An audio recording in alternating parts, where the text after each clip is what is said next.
To bespoke or not bespoke? That is the question. And one of the first times I really asked myself that question was when I decided to investigate a brand out of China called Acme shoemakers. Now, I'm an older guy and I tend to think of Acme as it related to a coyote and a roadrunner.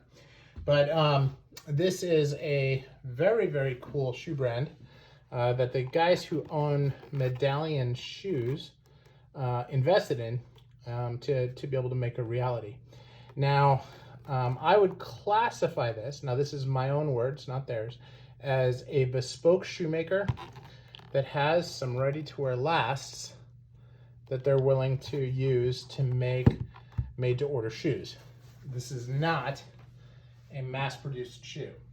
This is a handmade shoe. And that is a very, very different scenario.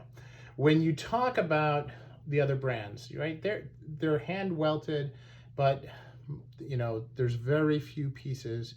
There are very few shoes out there that are made by hand, like a bespoke shoe is made by hand. Like a bespoke shoe in England is made by hand, like a bespoke shoe in Italy is made by hand. It doesn't really matter where in the world you are.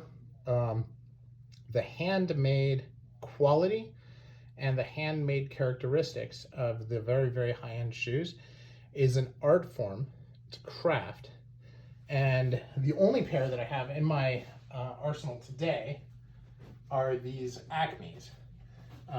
And I have others that are very, very close. I have St. Crispin's, which is a very, very close one. And then I have some in process that I'm expecting that should be at the same level. But handmade shoes are hand cut, not necessarily hand sewn, like stitches and stuff here can sometimes be done by machine, but certainly the craft of sewing the shoe together, attaching the lining, cutting the leather, skiving the leather, all of that is done by hand, and that is not something that's done. The heels, that is a hand done heel stack, not a mass produced, not purchased in a block form that they just go ahead and do. This is not a tapered heel.